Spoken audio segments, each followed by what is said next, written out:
Halo Sobat, apa kabar? Ketemu lagi di channel Naga. Di sini saya akan melanjutkan Traveling Donghua full spoiler. Tanpa lama-lama lagi kita tonton sampai habis. Api coklat keabu-abuan tetap melayang di atas kepala Xiaoyan.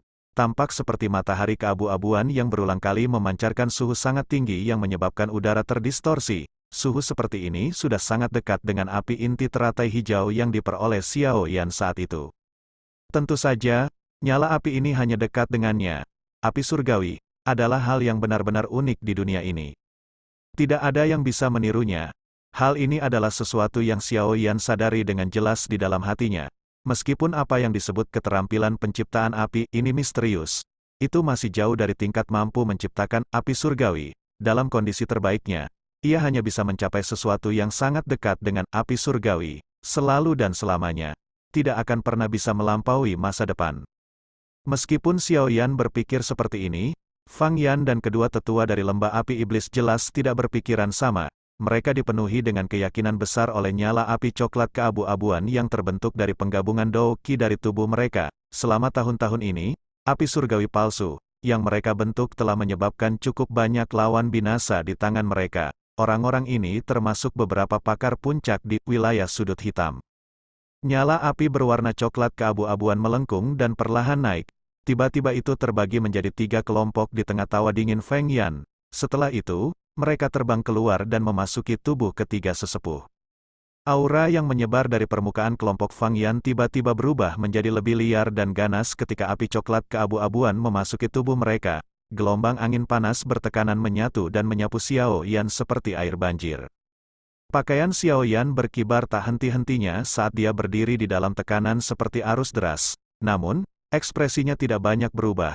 Tatapannya menyapu mereka bertiga sebelum dia tiba-tiba tertawa.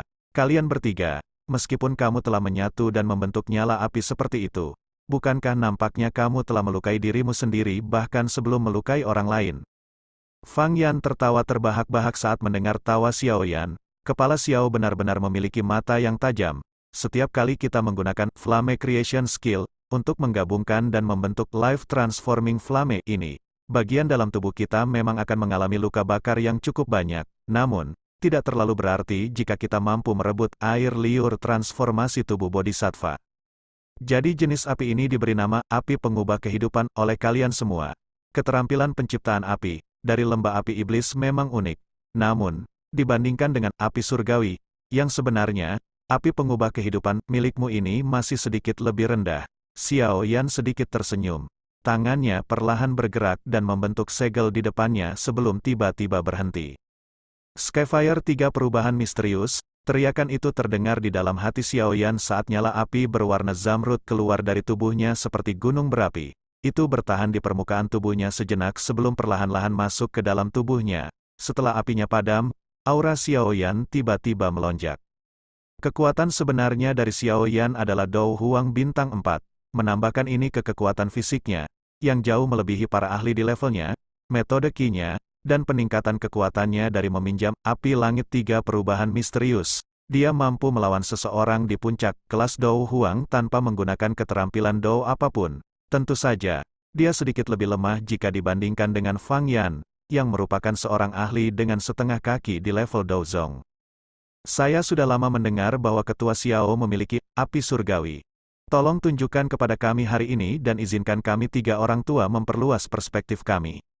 Kalau dipikir-pikir lagi, api pengubah kehidupan milik kita ini tidak pernah melawan api surgawi yang sebenarnya. Hari ini, kami akan meminta nasihat dari Ketua Xiao. Fang Yan dengan dingin tertawa.